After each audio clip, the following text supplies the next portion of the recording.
이 아이는 살 수 없습니다. 낙태가 필요합니다. 의사로부터 들려온 말은 단 하나였습니다. 남편도, 가족도, 그리고 가까운 친구들까지 그녀에게 단호히 포기하라고 말했습니다. 세상 모두가 등을 돌린 순간, 그녀는 오히려 결심했습니다. 모든 것을 내려놓고 단 하나의 희망을 찾아 홀로 한국행 비행기에 몸을 실은 겁니다. 그리고 그곳에서 누구도 상상하지 못한 놀라운 기적이 시작됩니다. 이 이야기는 단순한 감동 실화가 아닙니다. 종교와 문화, 국적과 언어의 벽을 모두 넘어선 희망과 사랑의 여정입니다. 영상을 보시기 전에 구독과 좋아요 꼭 눌러주세요. 여러분의 작은 응원이 또 다른 기적을 만듭니다. 안녕하세요. 저는 사우디아라비아 리야드에 살고 있는 28세 사라입니다. 임신 20주차를 맞아 설레는 마음으로 병원에 갔습니다. 남편과 함께 초음파 검사를 받으며 아이의 모습을 보는 것이 그렇게 기대됐었죠. 하지만 의사의 표정은 점점 어두워졌습니다. 사라 씨, 잠깐 얘기 좀 할까요? 의사는 저와 남편을 별도의 상담실로 안내했습니다. 그 순간부터 제 심장은 미친 듯이 뛰기 시작했어요. 의사는 차가운 목소리로 말했습니다. 태아에게 유전자 이상 가능성이 보입니다. 파타우 증후군일 확률이 높아요. 저는 그 병명조차 생소했습니다. 의사는 계속해서 차갑게 설명했어요. 출산하더라도 아이가 사산될 가능성이 매우 높습니다. 설령 살아서 태어나더라도 심각한 장애를 가지게 될 거예요. 무엇보다 산모인 당신에게도 위험할 수 있어요. 제 머리가 하얘졌습니다. 의사는 마치 이미 결정된 것처럼 말을 이어갔어요. 낙태가 최선의 선택입니다. 더 늦기 전에 결정하세요. 그 말이 선택지가 아닌 명령처럼 들렸습니다. 저는 아무 말도 할 수 없었어요. 남편 역시 충격받은 표정으로 입을 다물고 있었죠. 병원을 나와 대기실에 앉아 있는데 한쪽에 놓인 잡지들이 눈에 들어왔습니다. 그 중에는 한국 의료진에 대한 기사가 실린 잡지도 있었어요. 하지만 그 순간 저는 그런 것들을 볼 여유조차 없었습니다. 온 세상이 무너지는 것 같았거든요. 집으로 돌아가는 길, 저는 계속 뱃속의 아이를 만져봤습니다. 아직 태동이 느껴지지는 않았지만 분명히 그곳에 작은 생명이 자리 잡고 있다는 걸 알 수 있었어요.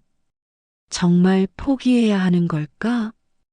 그런 생각이 머릿속을 떠나지 않았습니다.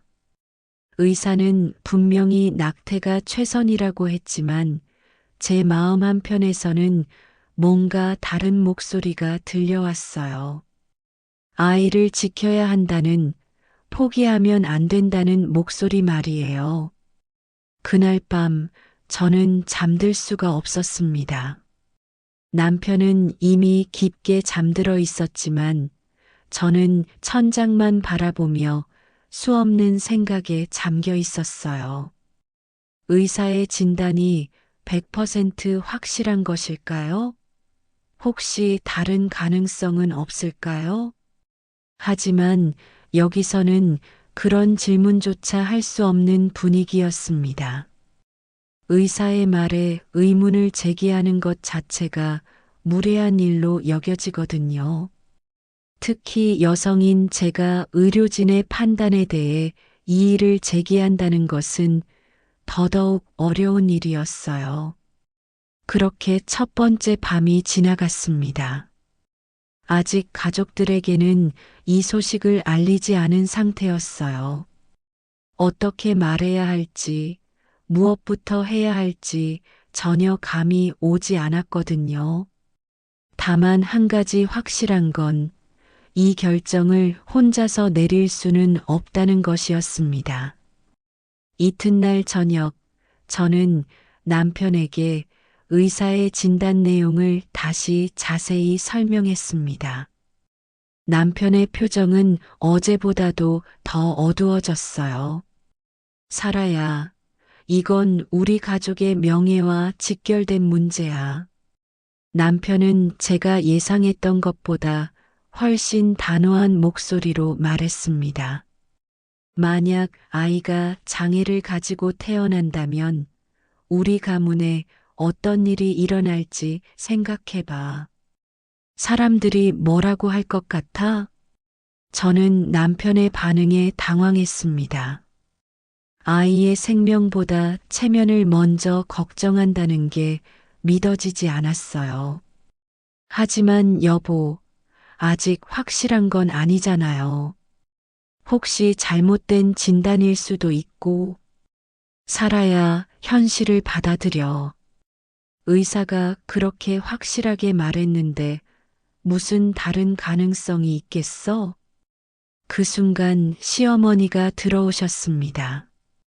남편이 이미 상황을 설명드린 것 같았어요. 시어머니의 첫마디는 더욱 충격적이었습니다.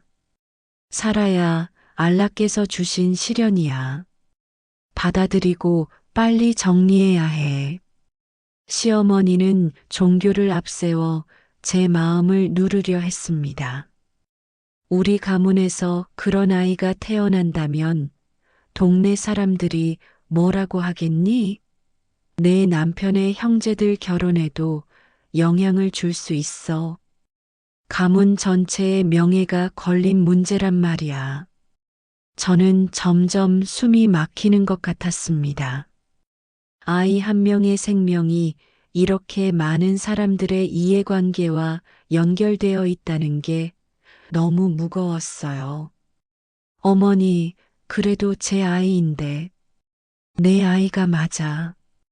그러니까 내가 현명한 결정을 내려야 하는 거야. 이런 상황에서 고집을 부리는 게 과연 현명한 일일까? 시어머니의 말씀에는 반박의 여지가 없었습니다. 저는 그저 고개만 숙이고 있을 뿐이었어요. 다음 날부터는 더욱 힘든 일들이 기다리고 있었습니다. 친구들에게 상황을 털어놨는데 반응이 예상과 달랐어요. 살아야 의사가 그렇게 말했으면 따라야지. 괜히 고생하지 마. 가장 친한 친구였던 파티마조차 그렇게 말했습니다. 너도 알잖아. 우리 사회에서 장애아를 키운다는 게 얼마나 힘든 일인지. 주변 시선도 그렇고 경제적 부담도 만만치 않아. 또 다른 친구 아이샤는 더 직설적으로 말했어요. 솔직히 말해서 나라면 망설이지도 않을 거야. 지금 결정하는 게 나중을 위해서도 좋을 거야. 저는 점점 외로워졌습니다. 제가 믿고 의지했던 사람들 모두가 등을 돌리는 것 같았어요. 심지어 며칠 후부터는 친구들이 저를 피하기 시작했습니다. 제가 문제 있는 사람으로 취급받고 있다는 걸 느낄 수 있었어요. 일주일 후, 저는 완전히 고립된 상태가 되었습니다. 남편은 직장에서 돌아와도 저와 눈을 마주치려 하지 않았고, 시어머니는 노골적으로 불편한 기색을 드러내셨어요. 친구들은 연락조차 하지 않았습니다. 그런 상황에서 저는 오히려 뱃속의 아이에게 더욱 의지하게 되었습니다. 임신 22주가 되면서 태동을 느낄 수 있었거든요. 밤마다 조용히 배를 쓰다듬으며 아이와 이야기를 나눴습니다. 우리 둘뿐이구나. 하지만 괜찮아. 엄마가 널 지켜줄게. 모든 사람이 등을 돌린 상황에서 아이는 제게 유일한 희망이었습니다. 아이가 살아서 움직이고 있다는 사실만으로도 저는 조금씩 힘을 얻을 수 있었어요. 의사들이 뭐라고 하든, 가족들이 뭐라고 하든, 저는 이 아이와 함께 끝까지 가보고 싶다는 생각이 들었습니다. 하지만 현실은 녹록지 않았습니다. 사회적 고립은 점점 더 심해졌고, 저는 정말로 혼자가 되어가고 있었어요. 그렇게 혼자가 된 후, 저는 매일 밤 뱃속의 아이와 대화하는 시간을 가졌습니다. 임신 24주가 되면서 태동이 더욱 뚜렷해졌어요. 아이는 마치 저의 마음을 알아주는 것처럼 제 손길에 반응했습니다. 너도 무서울까? 엄마도 무서워. 하지만 우리 함께 이겨내자. 조용한 침실에서 배를 어루만지며 속삭이는 그 시간만큼은 온 세상이 등을 돌려도 저는 혼자가 아니라는 걸 느낄 수 있었어요. 아이의 작은 발길질 하나하나가 제게는 살아갈 이유가 되었습니다. 남편은 여전히 저와 대화를 피했습니다. 직장에서 늦게 들어와 저녁을 먹고는 바로 서재로 들어가 문을 닫아버렸어요. 시어머니 역시 저를 마주치면 한숨만 내쉬며 지나가셨습니다. 살아야 언제까지 이럴 거니? 주변 사람들이 이상하게 생각하기 시작했어. 어느 날 남편이 드디어 입을 열었습니다. 이웃들이 수군거리고 있어. 왜 아직도 결정을 내리지 않았냐고. 사람들 입에 오르내리는 게 얼마나 창피한 일인지 알아? 저는 남편을 똑바로 바라봤습니다. 여보, 이건 창피의 문제가 아니에요. 우리 아이의 생명이 걸린 일이라고요. 생명? 의사가 뭐라고 했는지 벌써 잊었어? 그런 상태로 태어나는 게 그 아이에게 과연 좋은 일일까? 남편의 말에 저는 더 이상 참을 수 없었습니다. 그럼 여보는 확신해요? 의사의 진단이 100% 맞다고? 혹시 틀렸다면 어떡할 거예요? 살아야 현실을 봐. 여기서는 그런 일들을 다룰 수 있는 시설도 전문가도 부족해. 설령 아이가 살아서 태어난다고 해도 우리가 감당할 수 있을 것 같아? 그 말이 마지막이었습니다. 남편은 더 이상 이 문제에 대해 이야기하려 하지 않았어요. 저는 점점 더 홀로가 되어갔지만 동시에 내면 깊은 곳에서 전에 없던 강인함을 발견하기 시작했습니다. 모든 사람이 저를 포기하라고 말할 때 저는 오히려 더욱 확고해졌어요. 임신 26주가 되던 어느 밤 아이가 유난히 활발하게 움직였습니다. 마치 저에게 무언가를 말하려는 것 같았어요. 저는 배에 손을 대고 조용히 말했습니다. 걱정하지 마. 엄마가 끝까지 널 지켜줄게. 다른 사람들이 뭐라고 해도 엄마는 널 포기하지 않을 거야. 그 순간 아이가 더욱 강하게 발길질을 했습니다. 저는 그것이 아이의 대답이라고 느꼈어요. 고마워. 엄마라고 말하는 것 같았거든요.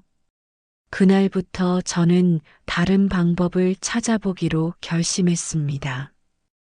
혹시 다른 나라에서는 이런 상황을 어떻게 다루는지, 더 나은 치료법이 있는지 알아보고 싶었어요.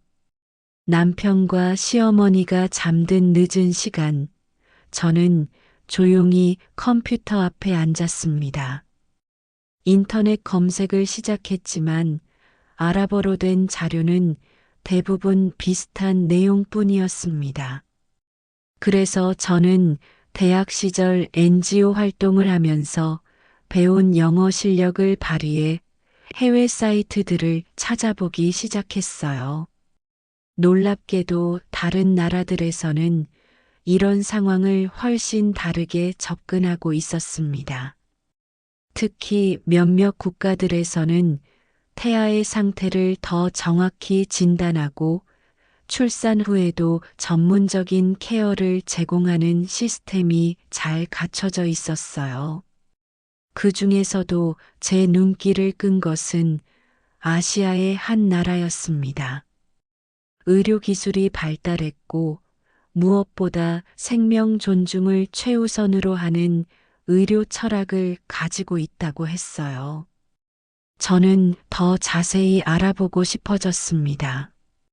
밤새 자료를 찾아보면서 저는 처음으로 희망이라는 감정을 느꼈습니다. 여기서는 불가능하다고 여겨지는 일들이 다른 곳에서는 가능할 수도 있다는 생각이 들었어요. 아이는 여전히 제 뱃속에서 건강하게 움직이고 있었습니다.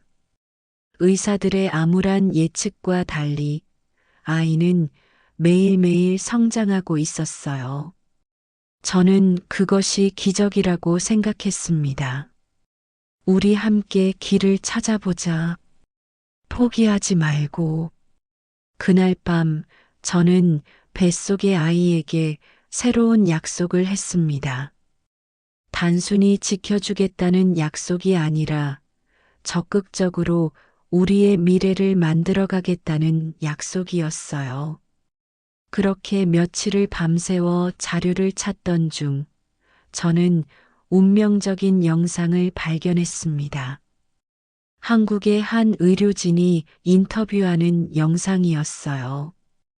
영어 자막이 있어서 내용을 이해할 수 있었습니다. 화면 속 의사는 단호하면서도 따뜻한 목소리로 말했습니다. 우리는 단 하나의 생명도 포기하지 않습니다.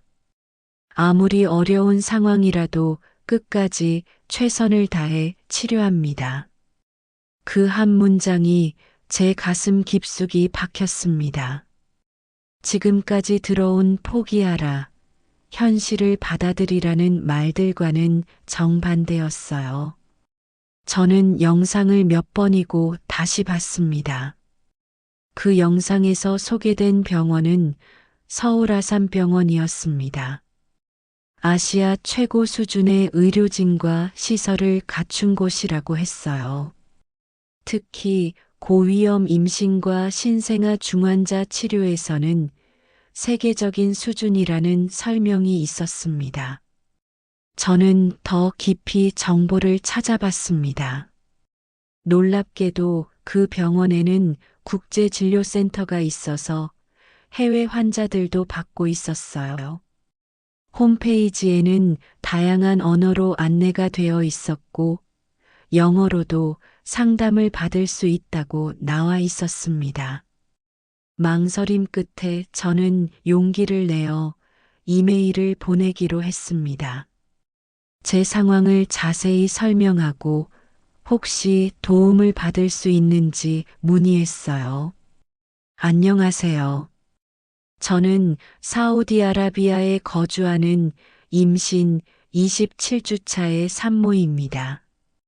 현재 태아에게 파타우 증후군 의심 진단을 받은 상태입니다. 현지 의료진은 낙태를 권하고 있지만 저는 아이를 끝까지 지키고 싶습니다. 혹시 귀 병원에서 도움을 받을 수 있을까요? 이메일을 보내고 나서 저는 밤잠을 이룰 수 없었습니다. 혹시 답장이 올까 아니면 거절당할까 하는 걱정으로 가득했어요. 외국인이고 복잡한 상황인 환자를 받아줄 리가 있을까 하는 의구심도 들었습니다. 그런데 놀랍게도 이틀 후 답장이 왔습니다. 국제진료센터의 코디네이터가 보낸 메일이었어요. 사라님께 메일 잘 받았습니다. 귀하의 상황을 충분히 이해하며 도움을 드리고 싶습니다. 먼저 현재까지의 검사 결과와 의료 기록을 보내주시면 저희 전문의가 검토해 드리겠습니다. 당신과 아기를 돕겠습니다. 당신과 아기를 돕겠습니다. 이 문장을 읽는 순간 저는 눈물이 터져 나왔습니다. 지금까지 누구도 해주지 않았던 말이었어요.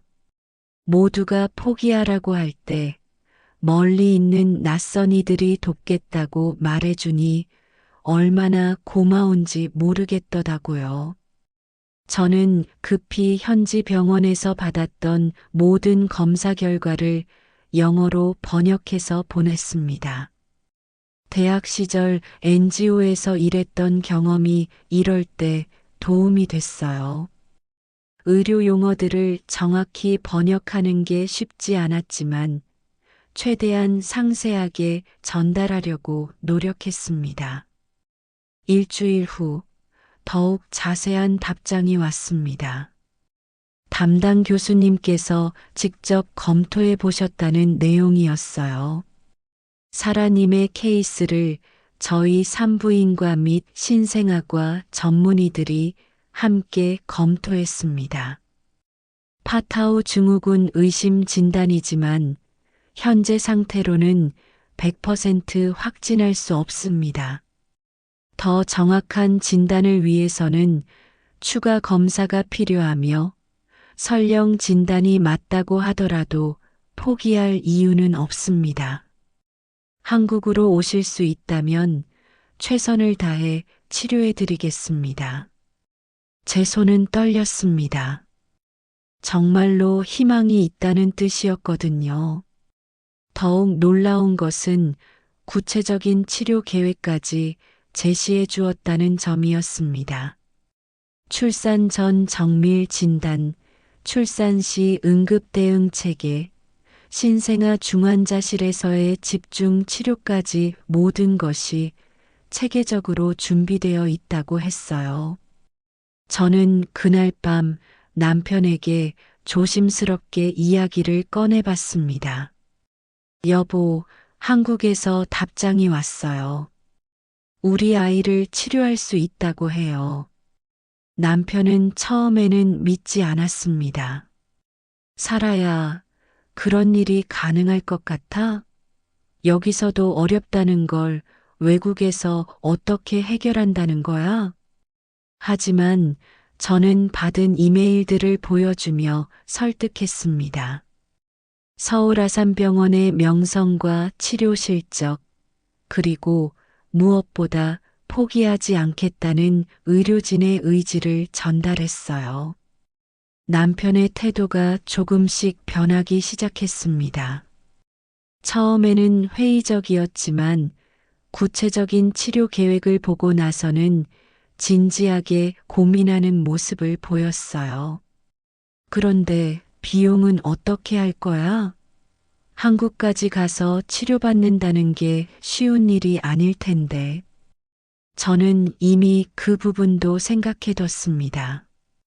결혼 전부터 모아둔 적금과 어머니께서 결혼할 때 주신 금부치들을 팔면 어느 정도는 마련할 수 있을 것 같았어요. 제가 알아서 할게요. 돈 문제는 걱정하지 마세요. 그날 밤 저는 뱃속의 아이에게 좋은 소식을 전했습니다. 우리에게 희망이 생겼어. 한국이라는 멀고 낯선 나라지만 거기에는 우리를 도와줄 사람들이 있대. 조금만 더 견뎌보자. 아이는 마치 기뻐하는 것처럼 활발하게 움직였습니다. 저는 처음으로 확신을 가질 수 있었어요. 이 길이 맞다는, 우리에게 희망이 있다는 확신 말입니다. 한국행을 결심한 후 저는 신중하게 계획을 세웠습니다. 가장 큰 문제는 남편과 시어머니를 어떻게 설득하느냐였어요. 하지만 며칠을 고민한 끝에 저는 혼자 가기로 결정했습니다.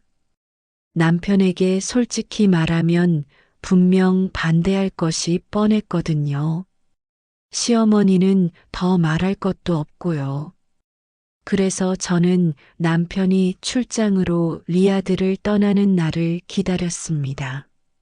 남편은 다음 주 화요일부터 3일간 지다에 출장을 간다고 했어요. 저는 그 기회를 놓칠 수 없었습니다. 임신 29주가 되면서 배는 점점 불러오고 있었고, 더 늦으면 비행기 탑승 자체가 어려워질 수 있었거든요. 출장 전날 밤, 남편은 여느 때와 다름없이 일찍 잠자리에 들었습니다. 저는 가슴이 두근거렸지만 최대한 평정을 유지하려고 노력했어요. 시어머니께도 내일은 피곤하니 늦잠을 자겠다고 미리 말씀드렸습니다. 남편이 떠난 후 저는 새벽 4시에 일어났습니다. 손이 떨렸지만 침착하게 준비했어요.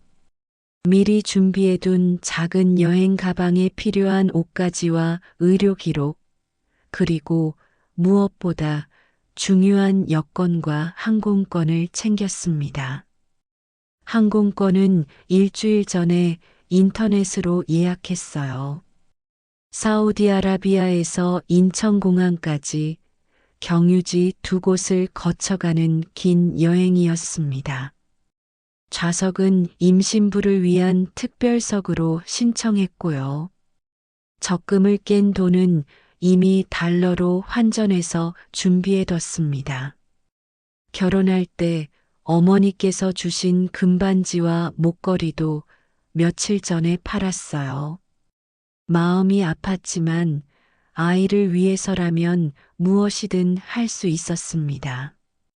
새벽 5시 저는 조용히 집을 나섰습니다. 미리 불러둔 택시가 골목 입구에서 기다리고 있었어요. 운전기사에게 공항으로 가달라고 말하는 순간 정말로 돌이킬 수 없는 길을 가는 것 같았습니다. 킹 칼리드 국제공항에 도착했을 때는 새벽 6시였습니다. 체크인 카운터는 7시부터 열린다고 해서 저는 대기실에서 1시간을 기다렸어요. 그 1시간이 정말 길게 느껴졌습니다. 체크인을 할 때 직원이 임신 상태를 확인했습니다. 임신 몇 주 차이신가요? 의사소견서는 가지고 계시나요? 저는 미리 준비해둔 영문 소견서를 보여드렸습니다. 한국 치료를 위한 여행이라고 설명드리니 직원은 이해한다는 표정으로 탑승권을 발급해 주었어요. 출국 심사대에서는 심장이 터질 것 같았습니다. 혹시 남편이나 시어머니가 제 출국을 막으려고 연락을 했을까봐 걱정됐거든요. 하지만 심사관은 여권을 확인하고 별다른 질문 없이 출국 도장을 찍어 주었습니다. 면세 구역에 들어서자 비로소 안도의 한숨이 나왔습니다. 하지만 동시에 걱정도 밀려왔어요. 정말로 혼자서 이 모든 걸 해낼 수 있을까 하는 두려움이 생겼거든요. 첫 번째 경유지인 두바이행 비행기에 탑승할 때 승무원이 친절하게 도와주었습니다. 임신부세요? 편안한 자리로 안내해 드릴게요. 혹시 불편한 점이 있으면 언제든 말씀해 주세요. 그 따뜻한 배려에 저는 울컥했습니다. 사우디에서는 이런 관심조차 받기 어려웠거든요. 비행기가 이륙하는 순간 저는 창밖을 바라봤습니다. 점점 작아져가는 리야드의 모습을 보며 정말로 새로운 시작이라는 걸 실감했어요. 무서웠지만 동시에 희망적이었습니다. 두바이에서 인천공항으로 가는 비행기를 기다리는 동안 저는 서울 아산병원 국제진료센터에 도착 예정 시간을 알리는 이메일을 보냈습니다. 그리고 뱃속의 아이에게 조용히 말했어요. 이제 정말 시작이야. 우리 둘이서 새로운 땅에서 기적을 만들어 보자. 아이는 마치 대답하듯 가볍게 발길질을 했습니다. 그 순간 저는 확신했어요. 이 결정이 옳다는 것을, 우리에게는 분명 희망이 있다는 것을요. 인천공항행 비행기에 탑승하면서 저는 휴대폰을 꺼냈습니다. 남편에게서 몇 통의 부재중 전화가 와 있었어요. 아마 제가 집에 없다는 걸 알고 놀란 것 같았습니다. 저는 미리 써둔 문자를 보냈습니다. 여보, 미안해요. 우리 아이를 살리기 위해 한국으로 갑니다. 걱정하지 마세요. 꼭 좋은 결과로 돌아올게요. 그리고 휴대폰을 꺼버렸습니다. 이제는 뒤돌아볼 수 없었거든요. 앞으로만 나아가야 했습니다. 긴 비행 시간 동안 저는 계속 배를 쓰다듬었습니다. 아이는 신기하게도 비행기 안에서도 얌전했어요. 마치 엄마의 결심을 이해하고 협조해 주는 것 같았습니다. 17시간의 긴 비행 끝에 인천국제공항에 도착했을 때는 현지 시간으로 오후 3시였습니다. 비행기에서 내리자마자 느껴지는 공기부터가 달랐어요. 습하면서도 시원한 공기가 제 얼굴을 스쳤습니다. 입국 심사대로 향하는 길에 저는 긴장했습니다. 혹시 문제가 생기면 어떻게 하지 하는 걱정이 앞섰거든요. 하지만 심사관은 제 여권을 확인하고 입국 목적을 물었을 때 의료 관광이라고 답하자 별다른 질문 없이 입국 도장을 찍어 주었습니다. 짐을 찾아 출구로 나오는 순간 저는 깜짝 놀랐습니다. 서울 아산병원 국제진료센터에서 직접 마중을 나와 계신 거예요. 제 이름이 적힌 팻말을 든 직원분이 미소를 지으며 저를 맞이해 주었습니다. 사라 씨 맞으시죠? 안녕하세요. 저는 서울 아산병원 국제진료센터 김수현 코디네이터입니다. 김수현 씨는 유창한 영어로 저를 반겨주었어요. 그 따뜻한 미소를 보는 순간 지금까지의 모든 피로가 눈 녹듯이 사라지는 것 같았습니다. 먼 길 오느라 고생 많으셨어요. 지금 바로 병원으로 모시겠습니다. 혹시 불편한 점은 없으세요? 공항에서 병원까지 가는 차 안에서 김수연 씨는 제게 한국에서의 일정을 자세히 설명해 주었습니다. 내일 바로 정밀 검사를 받고 담당 교수님과 상담을 할 수 있다고 했어요. 창밖으로 보이는 서울의 풍경은 정말 인상적이었습니다. 높은 빌딩들 사이로 한강이 흐르고 곳곳에 산들이 보였어요. 리야드의 사막과는 완전히 다른 모습이었습니다. 사라 씨, 저희가 근처에 게스트하우스를 준비해뒀어요. 병원에서 도보로 5분 거리에 있어서 편리하실 거예요. 그들의 세심한 배려에 저는 감동했습니다. 제가 임신부라는 점까지 고려해서 모든 것을 준비해 주었더라고요. 서울 아산병원에 도착했을 때 그 규모에 압도됐습니다. 정말 큰 병원이었어요. 로비만 해도 웬만한 호텔보다 훨씬 컸습니다. 무엇보다 놀라운 건 사람들의 표정이었어요. 의료진은 물론이고 환자들까지도 절망적이지 않았습니다. 내일 오전 9시에 산부인과에서 정밀 초음파 검사를 받으실 예정이에요. 담당 교수님은 김영준 교수님이시고 국내 최고의 고위험 임신 전문가세요. 김수현 씨가 상세한 일정표를 건네주며 설명했습니다. 오늘은 여행 피로를 푸시고 내일부터 본격적인 검사를 시작하겠습니다. 혹시 궁금한 점이나 필요한 게 있으시면 언제든 연락 주세요. 게스트하우스에 도착해서 짐을 정리하고 나니 비로소 실감이 났습니다. 정말로 한국에 와 있다는 것이, 그리고 내일부터는 새로운 희망을 찾을 수 있다는 것이요. 그날 저녁 저는 처음으로 한국 음식을 먹어봤습니다. 게스트하우스 근처에 있는 작은 식당에서 미역국을 주문했어요. 직원분이 임신부에게 좋은 음식이라고 추천해 주셨거든요. 미역국을 한 숟가락 떠먹는 순간 왜인지 모르게 눈물이 났습니다. 그 따뜻하고 깔끔한 맛이 제 마음까지 위로해 주는 것 같았어요. 사우디에서는 느낄 수 없었던 따뜻함이었습니다.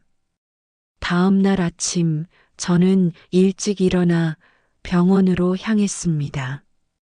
김영준 교수님과의 첫 만남이 기다리고 있었거든요. 교수님은 생각보다 젊고 친근한 분이셨습니다. 유창한 영어로 제 상황을 자세히 듣고 나서 차분하게 설명해 주셨어요. 사라 씨, 먼저 사우디에서 받으신 진단 결과를 검토해 봤습니다. 파타우 증후군 의심이라고 하셨는데 아직 확정적이지는 않아요. 교수님의 말씀에 제 마음이 두근거렸습니다. 지금부터 우리가 할 일은 정확한 진단입니다. 고해상도, 초음파, 양수검사, 그리고 필요하다면 추가 유전자 검사까지 해보겠습니다.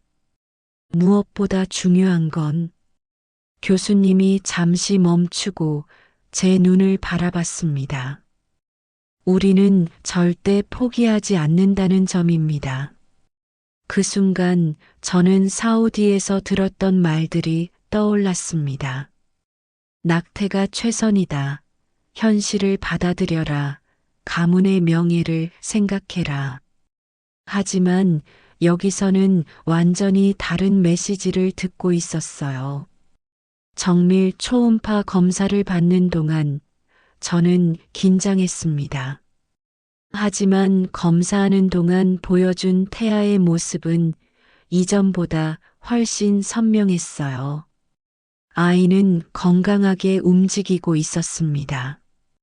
현재로는 일부 이상 소견은 보이지만 생각보다 심각하지 않을 수 있습니다. 교수님의 말씀에 제 마음에 희망의 불씨가 다시 타올랐습니다. 정확한 진단을 위해서는 며칠 더 검사가 필요하지만 아직 확정은 아닙니다. 포기하지 마세요. 그 말을 듣는 순간 저는 정말로 한국에 온 것이 옳은 결정이었다는 확신이 들었습니다. 일주일간의 정밀 검사 결과 상황은 예상보다 복잡했습니다. 김영준 교수님은 저를 조용한 상담실로 불러 결과를 설명해 주셨어요. 사라 씨, 검사 결과 파타우 증후군이 맞습니다. 하지만 사우디에서 들으신 것처럼 절망적인 상황은 아니에요. 제 마음이 철렁 내려앉았지만 교수님은 차분하게 계속 말씀하셨습니다. 아이의 상태를 보면 비교적 경미한 형태의 파타우 증후군으로 보입니다. 물론 쉽지 않은 길이지만 우리가 함께 노력하면 충분히 해볼 만합니다. 그 순간 저는 사우디에서 들었던 의사의 말이 떠올랐습니다. 사산될 것이다. 산모도 위험하다. 낙태가 최선이다. 하지만 여기서는 완전히 다른 접근을 하고 있었어요. 저희 병원에는 신생아 중환자실과 소아심장외과, 그리고 각 분야별 전문가들이 모두 준비되어 있습니다. 아이가 태어나면 즉시 필요한 치료를 받을 수 있어요. 교수님은 구체적인 치료 계획까지 설명해 주셨습니다. 출산과 동시에 신생아과, 심장외과, 성형외과 등 여러 과의 전문의들이 함께 치료에 참여한다는 것이었어요. 하지만 임신 32주가 되면서 상황이 급변했습니다. 어느 날 새벽 갑자기 복통이 시작됐어요. 게스트하우스에서 혼자 있던 저는 당황했지만 즉시 김수연 씨에게 연락했습니다. 사라 씨, 지금 바로 병원으로 오세요. 응급실에서 기다리고 있을게요. 병원에 도착해 검사를 받으니 조산 증세가 시작됐다는 진단이 나왔습니다. 김영준 교수님이 급히 달려오셔서 상황을 설명해 주셨어요. 아이가 더 이상 뱃속에 있기 어려운 상태입니다. 조산이 불가피해 보여요. 하지만 32주면 충분히 살릴 수 있는 주수입니다. 저는 두려웠습니다. 이렇게 일찍 아이가 나와도 괜찮을까 하는 걱정이 앞섰거든요. 교수님, 아이가 괜찮을까요? 사라 씨, 걱정하지 마세요. 우리가 끝까지 최선을 다하겠습니다. 신생아 중환자실 팀도 모두 준비되어 있어요. 응급 제왕절개 수술이 결정됐습니다. 수술실로 들어가면서 저는 마지막으로 뱃속의 아이에게 말했어요. 미라야, 우리 이제 만나자. 엄마가 끝까지 지켜줄게. 수술 중에 저는 의식이 흐릿했지만 의료진들의 대화 소리는 들을 수 있었습니다. 아기 나왔습니다. 1.9kg. 호흡 상태 확인. 심박수 체크. 신생아과 선생님들 준비됐습니다. 그리고 잠시 후 작은 울음소리가 들렸습니다. 제 아이 미라의 첫 울음이었어요. 그 순간 저는 눈물이 터져 나왔습니다. 사라 씨, 축하합니다. 딸입니다. 작지만 건강하게 태어났어요. 수술이 끝나고 회복실에서 깨어났을 때 김영준 교수님이 저를 기다리고 계셨습니다. 미라가 지금 신생아 중환자실에 있습니다. 인큐베이터에서 집중 치료를 받고 있어요. 제가 가장 궁금한 건 아이의 상태였습니다. 교수님, 미라는 어떤가요? 예상보다 상태가 좋습니다. 물론 몇 가지 수술이 필요하지만 생명에는 지장이 없어요. 무엇보다 의지가 강한 아이예요. 그날 오후 휠체어를 타고 신생아 중환자실에 가서 미라를 처음 봤습니다. 인큐베이터 안에 누워있는 작고 작은 아이. 온몸에 연결된 관들과 모니터들이 무서워 보였지만 미라는 분명히 살아있었어요. 간호사가 말씀해 주셨습니다. 엄마 목소리를 들려주세요. 아기들은 엄마 목소리를 제일 좋아해요. 저는 인큐베이터에 손을 대고 조용히 말했습니다. 미라야, 엄마야. 우리 드디어 만났네. 고생 많았어. 이제 괜찮아. 그 순간 기적이 일어났습니다. 미라의 작은 손가락이 움찔거렸어요. 마치 엄마의 목소리를 듣고 반응하는 것 같았습니다. 주변에 있던 의료진들도 그 광경을 보고 감탄했습니다. 정말 신기해요. 벌써 엄마를 알아보는 것 같네요. 김영준 교수님도 미소를 지으며 말씀하셨어요. 이 아이는 정말 특별한 것 같습니다. 살고자 하는 의지가 남다른 아이예요. 그날부터 저는 매일 신생아 중환자실을 찾아 미라와 시간을 보냈습니다. 인큐베이터 옆에 앉아 책을 읽어주고 노래를 불러주고 하루 있었던 일들을 이야기해줬어요. 미라야, 오늘은 날씨가 정말 좋았어. 나중에 엄마랑 같이 한강도 보러 가자. 미라는 날마다 조금씩 나아졌습니다. 체중도 늘고 호흡도 안정되어 갔어요. 무엇보다 생명력이 강했습니다. 한 달 후 드디어 좋은 소식이 들려왔습니다. 사라 씨, 미라가 인큐베이터에서 나올 수 있을 것 같아요. 정말 잘 자라고 있어요. 그 말을 듣는 순간 저는 한국에 온 모든 결정이 옳았다는 것을 확신했습니다.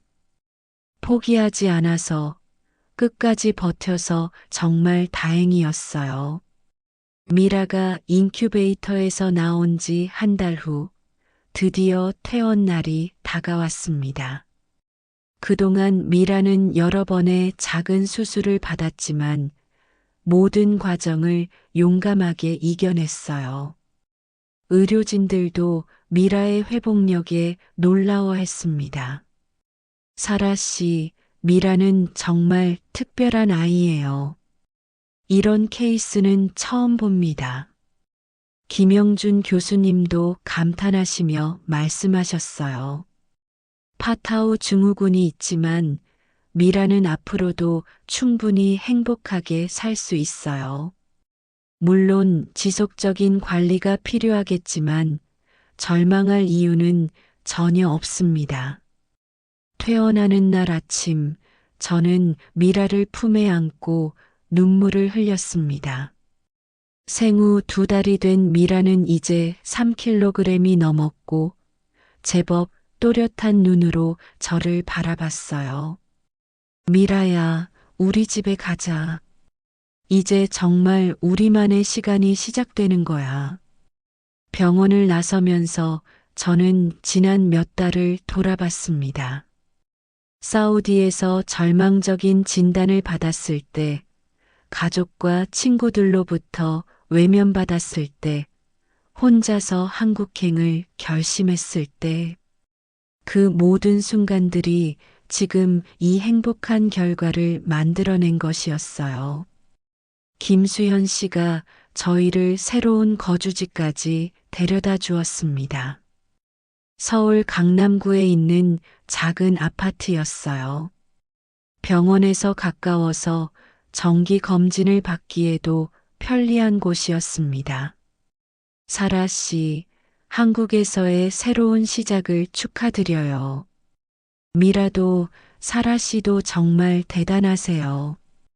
김수현 씨의 따뜻한 격려에 저는 또다시 감사의 마음이 들었습니다. 그 후 6개월이 흘렀습니다. 미라는 날마다 성장했고 저는 한국 생활에 적응해 갔어요. 한국어도 조금씩 배우기 시작했고, 미라와 함께 동네 공원을 산책하는 일상이 소중했습니다. 사우디에 있는 남편과는 여전히 연락을 하고 있지만 관계는 예전 같지 않았어요. 남편은 처음에는 화를 냈지만 미라의 사진을 보고 나서는 조금씩 마음을 바꾸는 것 같았습니다. 사라야, 정말로 아이가 살아있구나. 믿을 수가 없어. 하지만 남편은 여전히 한국으로 오는 것을 망설이고 있었어요. 사우디 사회의 시선과 가족들의 반대 때문이었습니다. 어느 날 뜻밖의 연락이 왔습니다. 한국의 한 방송국에서 저의 이야기를 다큐멘터리로 만들고 싶다는 제안이었어요. 사라 씨의 이야기가 많은 사람들에게 희망과 용기를 줄 수 있을 것 같습니다. 혹시 인터뷰에 응해 주실 수 있을까요? 저는 고민했습니다. 개인적인 이야기를 공개하는 것이 부담스럽기도 했거든요. 하지만 제 경험이 비슷한 상황에 있는 다른 사람들에게 도움이 될 수 있다면 용기를 내보자고 생각했어요. 촬영 당일 저는 미라를 안고 카메라 앞에 앉았습니다. PD가 질문했습니다. 사라 씨에게 한국은 어떤 의미인가요? 저는 잠시 생각하고 대답했습니다. 한국은 제게 희망을 준 나라입니다. 아무도 포기하지 않는다는 말을 들었을 때 저는 한국의 따뜻함을 느꼈어요. 생명을 존중하는 마음, 끝까지 최선을 다하는 의료진의 정신, 그리고 낯선 외국인까지도 가족처럼 돌봐주는 사람들의 마음을 경험했습니다. 그럼 같은 상황에 있는 분들에게 하고 싶은 말씀이 있나요? 저는 미라를 바라보며 말했습니다. 절대 포기하지 마세요. 의사가 불가능하다고 해도, 주변 사람들이 현실을 받아들이라고 해도 마음속 깊은 곳에서 들려오는 목소리가 있다면 그것을 믿으세요. 저는 그 목소리를 따라 한국까지 왔고 기적을 만날 수 있었어요. 마지막 질문이었습니다. 시청자들에게 전하고 싶은 메시지가 있다면요? 저는 카메라를 똑바로 바라보며 말했습니다. 누군가의 생명을 절대 포기하지 않는 사람이 되어주세요. 그 생명이 얼마나 작고 약할지라도 그 안에는 무한한 가능성이 있어요. 제 딸 미라가 그것을 증명해 주었거든요. 그 말을 하면서 저는 미라를 꼭 안았습니다. 미라는 제 품에서 평화롭게 잠들어 있었어요. 방송이 나간 후 많은 분들이 격려의 메시지를 보내주셨습니다. 한국뿐만 아니라 전 세계의 여러 나라에서 비슷한 상황에 있는 가족들이 연락을 해왔어요. 그들 모두에게 저는 같은 말을 전했습니다. 희망을 잃지 마세요. 반드시 길이 있을 거예요. 지금 저는 서울의 작은 아파트에서 미라와 함께 평화로운 일상을 보내고 있습니다. 매일 아침 미라의 웃는 얼굴을 보며 하루를 시작하고 저녁에는 함께 책을 읽으며 하루를 마무리해요. 미라는 다른 아이들과 조금 다를 수 있지만 그 무엇과도 바꿀 수 없는 제 소중한 딸입니다. 미라 덕분에 저는 진정한 사랑이 무엇인지, 희망이란 무엇인지 깨달았어요. 그리고 무엇보다 생명 앞에서는 국경도, 언어도, 종교도 중요하지 않다는 것을 배웠습니다. 한국에서 만난 모든 분들이 저희를 가족처럼 대해주셨거든요. 이제 저는 새로운 꿈을 갖고 있습니다. 언젠가는 저처럼 어려운 상황에 있는 산모들을 돕는 일을 하고 싶어요. 희망을 잃은 사람들에게 포기하지 마세요라고 말해줄 수 있는 사람이 되고 싶습니다. 미라와 제가 경험한 기적이 더 많은 사람들에게 희망의 씨앗이 되었으면 좋겠습니다.